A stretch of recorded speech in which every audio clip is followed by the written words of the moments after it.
করলে এরকম হয়, নাকি পর্ন ভিডিও দেখলে এরকম হয়, নাকি মাস্টারবেশন করলে বেশি হয়, নাকি এটা এক ধরনের রোগ? তো অনেকের মনেই কিন্তু এই নিয়ে অনেক রকম ধারণা রয়েছে। আসুন জানি নাইটফল বা স্বপ্নদোষ কী। তো ভিডিওটা কিন্তু আপনার জন্য খুবই ইম্পর্টেন্ট, তাই ভিডিওটা শেষ পর্যন্ত দেখুন। আর ভিডিও শুরু করার আগে বলবো, এরপর আপনি কোন ভিডিও দেখতে চান নিচে কমেন্টে জানান। সব থেকে বেশি যে বিষয় কমেন্ট আসবে আমি কিন্তু সেই বিষয় ভিডিও করে আপনাদের কাছে নিয়ে আসব।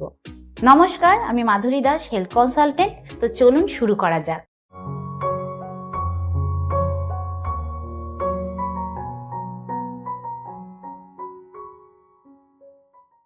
প্রথমে জানবো নাইটফল মানে কি। যদি আপনি রাতে ঘুমানোর সময় কিছু না করেই স্বপ্নের মধ্যে যদি আপনার প্যান্টে ডিসচার্জ হয়ে যায় আর আপনি এটা বুঝতে না পারেন, তাহলে সেটাকে ডাক্তারি ভাষায় বলা হয় ওয়েট ড্রিম বা নকটার্নাল এমিশন। নকটার্নাল মানে হচ্ছে রাতে, এমিশন মানে হচ্ছে বেরিয়ে আসা, যেটাকে আমরা ফ্যান্সি ভাষায় বলে থাকি নাইটফল।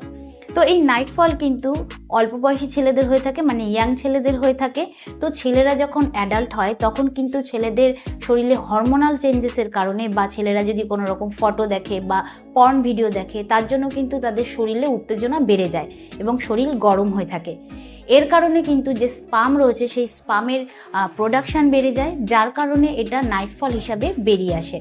তো যে সমস্ত ছেলেরা হস্তমৈথুন করে, যাদের পার্টনার আছে, যারা সেক্স করে মাঝে মাঝে, তাদের কিন্তু এই সমস্যাটা হয় না, কারণ তাদের শরীরে স্পাম জমা হয় না, স্পাম বেরিয়ে যায়। কিন্তু যাদের পার্টনার নেই, যারা হস্তমৈথুন করে না, তাদের কিন্তু এই সমস্যাটা বেশি হয়, কারণ তাদের শরীরে উত্তেজনা বেশি থাকে, যার কারণে নাইটফল বারবার হয়। এবার জানবো যে নাইটফল কীরকম হলে সেটা নর্মাল।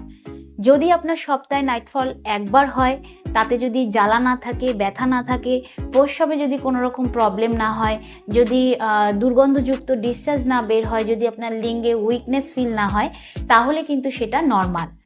এবার একটা প্রশ্ন হচ্ছে যে সত্যি কি নাইটফল কোনো রোগ? নাইটফল কিন্তু একদমই কোনো রোগ নয়। ডাক্তার বা সায়েন্স কিন্তু এটাকে ততক্ষণ রোগ হিসাবে ধরে না যতক্ষণ না এটা অনেক বেশি পরিমাণে হয়ে আপনার শরীরকে উইক করে দিচ্ছে বা বারবার হচ্ছে। কিন্তু যদি আপনার এটা অনেক বয়স করে গিয়ে হয়, মানে যদি আপনার 30 বছর বা 40 বছর হয়ে গেছে তাও এটা আপনার হচ্ছে, তাহলে কিন্তু আপনাকে ডাক্তার দেখাতে হবে। বা যদি আপনার এটা বারবার হয় তাহলেও আপনাকে ডাক্তার দেখাতে হবে। বা এর কারণে যদি আপনার শরীর কমজোরি হয়ে পড়ছে বা নর্মাল সেক্স করার পরেও আপনার এটা বারবার হচ্ছে, তাহলেও কিন্তু আপনাকে ডাক্তার দেখাতে হবে, কারণ আপনার শরীর অতিরিক্ত স্পাম তৈরি করে ফেলছে। আর এরই সঙ্গে যদি আপনি বাইরের খাবার অনেক বেশি পরিমাণে খান বা আপনি খুব টেনশন করেন, তাহলেও কিন্তু নাইটফলের সমস্যা আপনার হতে পারে। তো এর থেকে বাঁচার উপায় কি? এর থেকে বাঁচার উপায় হচ্ছে যে যদি আপনি কোনো রকম ফটো দেখেন বা খুব বেশি পর্ন ভিডিও দেখেন, সেটাকে কিন্তু আপনাকে কমাতে হবে। ধীরে ধীরে আপনাকে নানান কাজের মধ্যে নিজেকে ব্যস্ত রাখতে হবে। আপনার যে ডেলি ডায়েট রয়েছে, আপনার যে লাইফস্টাইল রয়েছে, সেটাকে চেঞ্জ করতে হবে। আপনি যদি খুব গরম জিনিস খান, সেটাকে আপনাকে কন্ট্রোলে করতে হবে। আপনার ঘুমটা ঠিকঠাক রাখতে হবে, নিয়মিত আপনাকে ঘুমাতে হবে। যদি আপনি ঠিকঠাক না ঘুমান, তাহলে কিন্তু এই সমস্যা আপনার আরও বাড়তে পারে। আর এরই সাথে যদি আপনি খুব স্ট্রেসে থাকেন, তাহলে কিন্তু প্রতিদিন আপনাকে যোগা করতে হবে, এক্সারসাইজ করতে হবে। যতটা পারবেন আপনি আপনার বাড়ির লোকের সাথে সময় কাটান, তাদের সাথে কথা বলুন। এতে কিন্তু আপনার ভেতরে যে প্রবলেমটা চলছে সেটা ক্লিয়ার হবে, আর আপনি এই স্ট্রেসফুল পরিস্থিতির সাথে লড়াই করতে পারবেন। তো এই সমস্ত করেও যদি আপনার মনে হয় যে এই সমস্যাটা আপনার বেড়েই চলেছে, আপনার জ্বালা করছে, ব্যথা করছে, বারবার নাইটফল হচ্ছে, তাহলে কিন্তু ডাক্তারের পরামর্শ নিতে হবে। তো এটা ট্রিটমেন্ট করার আগে এটা জানা জরুরি, আপনার কোনো রকম ইনফেকশন নেই তো, আপনার ইউরিন ইনফেকশন নেই তো, আপনার বীর্যে ইনফেকশন নেই তো।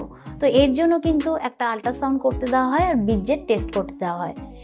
যদি আপনার কোনো রকম ইনফেকশন না থাকে, তাহলে কিছু মেডিসিন পাওয়া যায় যেটা আপনার শরীরের গরম এবং হরমোন এই দুটোকেই ডাউন করে আর নাইটফলের সমস্যাটাকে কম করে।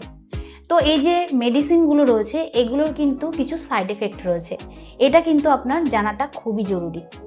আপনার যে সেক্সুয়াল এনার্জি রয়েছে সেটাকেও কিন্তু বন্ধ করে দেয় এই মেডিসিনগুলো। তাই এই মেডিসিন ব্যবহার করার আগে অবশ্যই ডাক্তারের পরামর্শ নেবেন।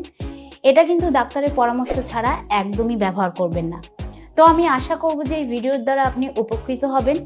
ভিডিওটা কিরকম লাগলো অবশ্যই কমেন্টে জানাবেন। তো আজকের মতন এতটুকুই, আবার দেখা হবে পরবর্তী ভিডিও নিয়ে। নমস্কার।